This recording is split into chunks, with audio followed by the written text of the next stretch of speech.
Human beings are returning to the moon for the first time in over 50 years, and Elon Musk's SpaceX is at the forefront of making this happen, delivering a lunar Starship vehicle that will allow astronauts to touch down on the moon's surface is certain. But how possible is it to build a moon base that will house humans as their permanent homes? This is why SpaceX and Tesla have become famous for their engineering efficiency and true first principles approach. Here is how SpaceX plans to build the first moon base. SpaceX is planning to deliver the biggest, most powerful, and arguably the most vital components of the entire moon landing mission, the Lunar Starship, also known as the Human Landing System or HLS. This impressive vehicle is tasked with transporting the crew from the Orion spacecraft down to the lunar surface and back up again. But there's more to this. You see, in recent years, the space industry has learned that the key to making space travel more economical is the reusability of flight hardware. This shift in thinking has become a game changer for SpaceX. Instead of building a separate moon-based spaceship, they're constructing a big Starship that can double as one. It's like hitting two birds with one stone. Now, let's take a trip down memory lane to the Apollo program. Back then, NASA managed to squeeze a small lunar lander into the same rocket that launched their command module, which, by the way, was flown manually. Pretty impressive, right? However, this old-school method doesn't quite fit the bill for the modern Artemis program. Instead, SpaceX's Starship HLS is designed to take us a giant leap forward, combining innovation with practicality. Speaking of NASA's vision, gone are the days we were relying on a flimsy moon lander. With the goal to establish a strong and permanent human presence on the moon, a robust vehicle is needed, one that can deliver heavy infrastructure and support crews during their week-long excursions on the lunar surface. And that is why the SpaceX Artemis project is the only solution.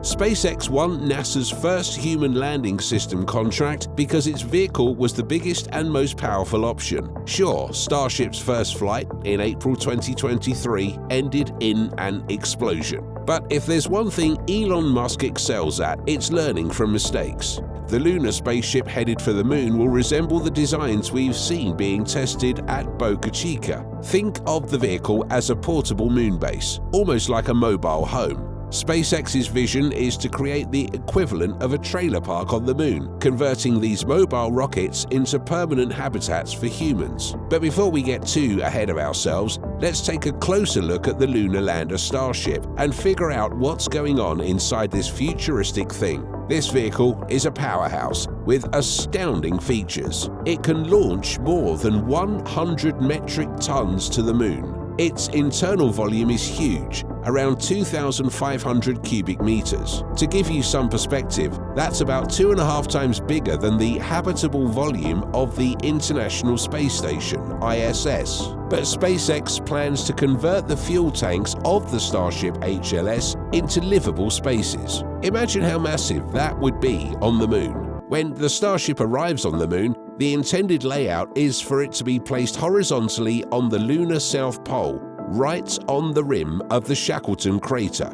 To protect its base from radiation and micrometeorite impacts, it will be covered by a 5-meter layer of regolith, which is the material that covers most of the lunar surface. Only the airlocks and the nose hatch will be left uncovered. One of these airlocks will even be turned into an observation deck with a stunning permanent view of Earth over the lunar horizon. When it comes to expansion, we can do that through the nose hatch. Meanwhile, inside the base, we will have 3 levels spanning the entire length of the Starship vehicle, including the former methane and oxygen tanks. Since SpaceX's Starship can only land vertically on the moon, maintaining structural integrity when it transitions to a horizontal position is important. But this will be achieved easily because of the moon's low gravity, the regolith under the vehicle, and the pressure difference between the interior and exterior of the base. Interestingly, The design of this lunar base doesn't require making any holes in the outer surface of the vehicle. It will only use the 2 available airlocks and the refueling ports. So what we're looking at here is a clever, robust design that turns a rocket into a livable, expandable moon base. That's really fascinating.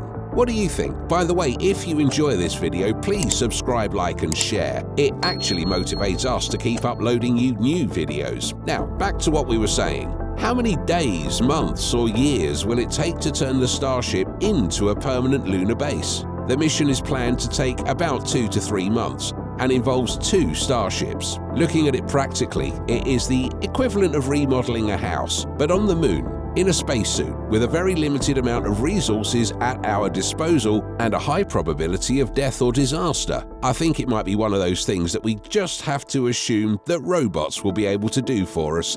And we put our faith in the Tesla bot. So, how will the crew achieve this mission? First, the crew will remotely operate a fleet of robots to transition the vehicle from a vertical to a horizontal position on the lunar surface. Once the Starship is lying flat, the astronauts will get to work transforming the fuel tanks into livable spaces. At the same time, the robots will autonomously cover the entire base with regolith to protect it. The supply Starship will be launched from Earth without any crew on board. It will be packed with everything needed to build and maintain the future base. Equipment, tools, materials, systems. The crew, on the other hand, will launch in a separate vehicle shortly after the supply Starship takes off.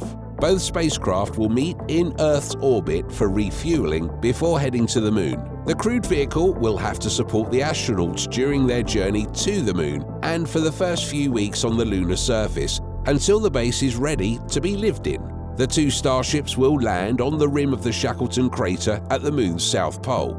This spot is perfect because it gets constant sunlight, has a permanent view of Earth, and might even have accessible ice. To ensure safety, the 2 Starships will land about 5 kilometers apart. This distance is calculated to be far enough to prevent dust and rocks kicked up during the landing from damaging the other spacecraft. After the Starship is laid horizontally on the lunar surface, the remaining fuel will be vented out and the tanks will be filled with a breathable atmosphere. This is when the crew will enter the base for the first time. Besides that, the crew will use a specialized cutting tool following strict safety measures to cut holes in the domes of the fuel tanks and install hatches. So, over the next several weeks, they'll unpack the necessary equipment from the payload and set up everything inside the tanks to make the Starship not just habitable, but comfortable too. They'll install thermal and radiation insulation layers, floors, walls,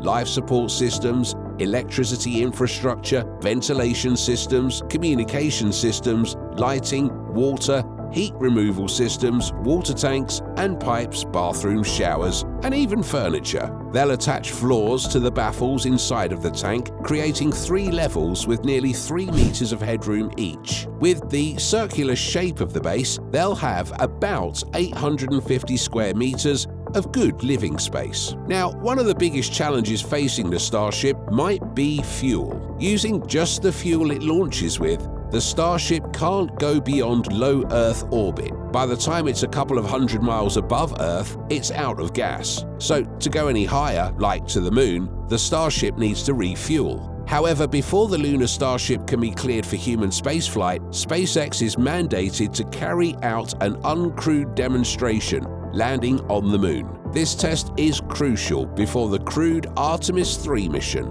Meanwhile, NASA has been busy too. They've already flown an uncrewed Artemis mission with the SLS and Orion to make sure everything works. With this successful test, NASA is gearing up for the first crewed Artemis launch in 2024. This mission will take 4 astronauts on a round trip in the Orion spacecraft, costing $4 billion. They'll circle the moon and return home for a splashdown. That's all for today about how SpaceX plans to perfect the lunar spaceship into a moon base home.